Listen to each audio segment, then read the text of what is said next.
এক বিশ্বকাপ দিয়েই লিওনেল মেসি এবং কিলিয়ান এমবাপ্পেকে পেছনে ফেলেছেন আর্লিং হল্যান্ড। নরওয়ের এই স্ট্রাইকার এবারে বিশ্বকাপে 7টি গোল করেছেন। এমবাপ্পে এবং মেসির গোল 7টি। তবে ওদের তুলনায় কিন্তু ম্যাচ কম খেলেছেন এই আর্লিং হল্যান্ড। ফ্রান্স বিপক্ষে তিনি খেলেননি, সেই ম্যাচ তাকে বিশ্রাম দেওয়া হয়েছিল।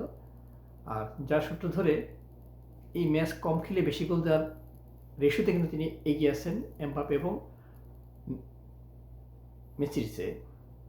আরেকটা বিষয়, বিশ্বকাপের অভিষেকের আসরে যদি গোল ধরা হয় সেক্ষেত্রেও কিন্তু তিনি পিছনে ফেলেছেন এমবাপ্পে এবং মেসিকে।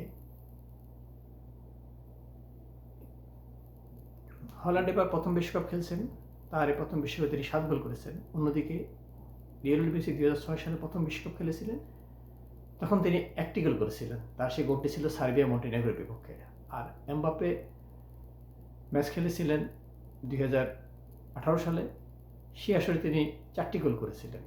তবে পার্থক্য এখানে আরেকটি আছে, আর্লিং হল্যান্ড কিন্তু নরওয়ের মূল ভরসা, প্রথম একাদশের একেবারে গুরুত্বপূর্ণ খেলোয়াড়, তাকে ছাড়া দল কল্পনা করা যায় না।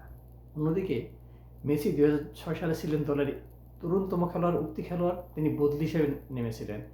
এমবাপ্পের অবস্থাও তাই, 2018 সালে তিনি বদলি হিসেবে খেলার সুযোগ পেতেন, পরবর্তীতে জায়গাভুক্ত করেছেন। এমবাপ্পে 3 বিশ্বকাপ খেললেন, মেসি 6 বিশ্বকাপ খেললেন, আর্লিং হল্যান্ড 1টি বিশ্বকাপ খেলেছেন। এখন আর্লিং হল্যান্ড আগামীতে বিশ্বকাপ খেলতে পারবেন কিনা সেটি একটি প্রশ্ন, কারণ তার দলের তো কোয়ালিফাই করে আসতে হবে। এই পর্যন্ত মাত্র 4 বার এই নরওয়ে বিশ্বকাপে খেলেছে, 1938, 1994, 1998 এবং এবার 2026। তো যে দল বিশ্বকাপের ইতিহাসে মাত্র 4 বার কোয়ালিফাই করে, তো সেই দলের আর্লিং হল্যান্ডরা পরের বার যে কোয়ালিফাই করবে তার কি নিশ্চয়তা? অবশ্যই এক্ষেত্রে হল্যান্ডকে দায়িত্ব নিতে হবে।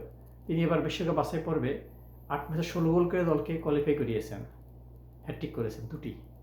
সুতরাং তিনি যদি আগামীতেও দলকে কোয়ালিফাই করে বিশ্বকাপে আনতে পারেন, তাহলে তাদের গোল সংখ্যা বাড়বে। আসলে এখন বোধ 7 গোল। এভাবে যদি প্রতি বিশ্বকাপে তিনি গোল পান, তাহলে তিনি সব রেকর্ড ছাড়িয়ে যাবেন। দেখা যাক শেষ পর্যন্ত তিনি পারেন কিনা। তবে যে ঝলক তিনি দেখাচ্ছে, যে ফর্মে তিনি আছেন, যেভাবে তিনি খেলছেন, সে যদি তা ধরে রাখতে পারেন, অন্যদের যদি সাপোর্টটাও পান, তাহলে তিনি আগামী বিশ্বকাপে খেলবেন এবং গোলের পর গোল করে সমস্ত রেকর্ড ভেঙে দেবেন, সেটা আমরা আশা করতে পারি।